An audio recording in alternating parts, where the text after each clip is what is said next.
अब फाइनली वो हो चुका है जो इजराइल एक लंबे वक्त से करना चाह रहा था। 7 अक्टूबर से शुरू होने वाली वो खतरनाक जंग जो इजराइल और पैलेस्टाइन के बीच शुरू हुई थी, अब वो एक रीजनल वॉर में बदल चुकी है, जिसमें दुनिया की कई बड़ी बड़ी ताकतें कूदने जा रही हैं। और कुछ कंट्रीज ने तो वॉर भी डिक्लेयर कर दिया है, जिसमें सबसे पहला नाम यमन का रहा है। पैलेस्टाइन के इस बुरे वक्त में जहां बाकी अरब देश अपना बिजनेस और पैसा देख रहे हैं, वहीं यमन के लोगों का कहना है कि हम इंसानियत के साथ आखिरी सांस तक खड़े रहेंगे। अब तक उन्होंने इजराइल की ओर कई मिसाइलें दागी है और साथ ही कई शिप्स भी हाईजैक की है, जिससे उन्हें अरबों रुपयों का लॉस हुआ है।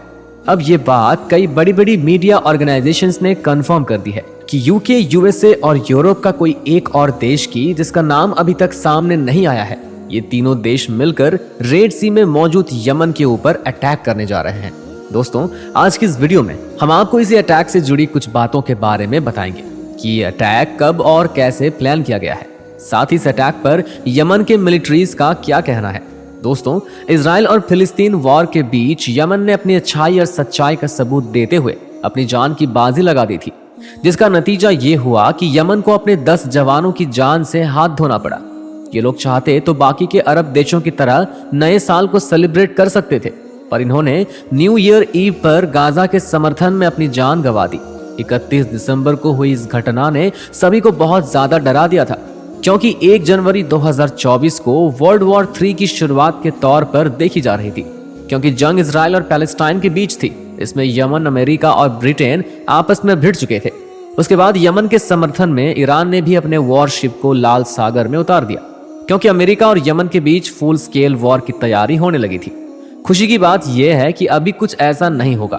दोस्तों, यमन आर्म्ड फोर्स के स्पोक्स पर्सन जनरल याह्या ने अपने 10 जवानों की मौत की पुष्टि करते हुए काफी बड़ा बयान जारी किया है और कहा है कि अमेरिका ने हमारे देश के 10 जवानों को शहीद किया है और इसकी कीमत इसे बहुत जल्दी चुकानी पड़ेगी। उन्होंने अपने स्टेटमेंट में यह भी बताया कि इजरायली शिप्स को बचाने के लिए अमेरिकी सेना की सभी कोशिशें हम फिलिस्तीन और गाजा के सपोर्ट में अपनी ड्यूटी करने से रोक नहीं सकती। इस हमले के बाद यमन ने अपनी सेना में बड़े पैमाने पर और लोगों को शामिल करने के साथ साथ अपने मिसाइल और डिफेंस फोर्स को हाई अलर्ट पर रख दिया था। कुछ रिपोर्ट्स के मुताबिक उन्हें यह खबर मिली थी कि अमेरिका और ब्रिटेन मिलकर उन पे एयर स्ट्राइक्स करने वाले हैं। साथ ही उन्होंने अपने इकलौते सपोर्टर देश ईरान के मिनिस्टर्स के साथ मीटिंग की।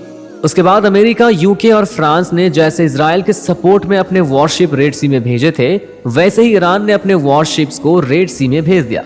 पर हैरानी की बात यह है कि ये वॉरशिप ईरान को ब्रिटेन ने ही बना कर दी थी, क्योंकि उस टाइम ईरानियन रिवॉल्यूशन नहीं हुआ था और ईरान की गवर्नमेंट ब्रिटेन की काफी अच्छी सपोर्टर थी।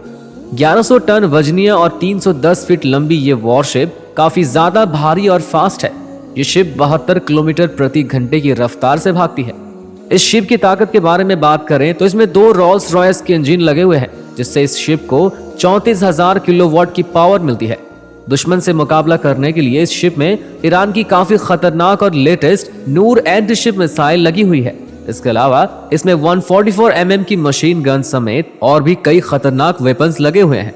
वही दोस्तों, लाल सागर में इजराइल से लगभग 2000 किलोमीटर दूर यमन के पास एक तरफ अमेरिका और ब्रिटेन सहित कई देशों की नेवी है, तो दूसरी तरफ ईरान और यमन की नेवी है, जो क्लियरली एक मिनी वर्ल्ड वॉर या कोल्ड वॉर की ओर इशारा करती है। ये दोनों ही ग्रुप एक दूसरे के सामने अपनी वजह से नहीं, बल्कि इजराइल और फिलिस्तीन की वजह से है। मिडिल ईस्ट के बहुत से देश यानी सऊदी अरब और यूएई ने अमेरिका के मिलिट्री बेसिस और ऑयल फील्ड्स मौजूद है, जिन्हें इस वॉर में यमन टारगेट करके बहुत ज्यादा नुकसान पहुंचा सकता है।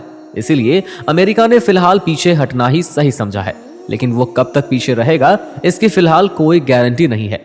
ब्रिटेन ने यमन से निपटने के लिए अपनी एक और ताकतवर वॉरशिप को रेड सी में भेजने की प्लानिंग की है। ये शिप अगर रेड सी में आई तो आशंका है कि यमन में कुछ इलाकों पर हमला हो सकता है। ये हमला अगर होता है तो इसके बाद आपको क्या लगता है, ईरान चुप बैठेगा? क्योंकि वहां पर उसकी वॉरशिप्स भी मौजूद है। पर फिलहाल तो ब्रिटेन और अमेरिका ने अभी हमला करने की बात नहीं की है, बल्कि अमेरिका ने कहा है कि वो मिडिल ईस्ट में एक और वॉर नहीं चाहता। लेकिन दोस्तों, अमेरिका ने जिन 10 यमनीस को मारा है, उसके बाद यमन की एक साफ स्टेटमेंट आई है जिसमें उन्होंने बदला लेने की बात कही है। अब अगर ये लोग बदला लेने के लिए कहीं हमला करते हैं तो फिर से अमेरिका द्वारा इन पर एक्शन देखने को मिल सकता है, जिसके बाद ये जंग बहुत ज्यादा बढ़ जाएगी। दोस्तों, आपको बता दें कि यमन के लोगों के पास खोने के लिए कुछ है ही नहीं। दुबई और सऊदी की तरह यहाँ बड़ी बड़ी इमारतें नहीं है, ना ही कोई ऑयल फील्ड्स मौजूद है। यमन दुनिया के सबसे गरीब देशों में से एक है। अब ये बात तो आप भी जानते होंगे कि जिसके पास कुछ खोने को नहीं होता वो लोग कितने खतरनाक होते हैं। यमन के कमांडर की एक बात पर लाखों यमनीज पैलेस्टाइन के सपोर्ट में रोड पर आ गए थे और यमन की मिलिट्री तक को ज्वाइन करने के लिए तैयार थे। यमन के स्पोक्सपर्सन ब्रिगेडियर याह्या के मुताबिक वो रिलीजियस, मॉरल और इंसानियत की खातिर गाजा का साथ दे रहे हैं।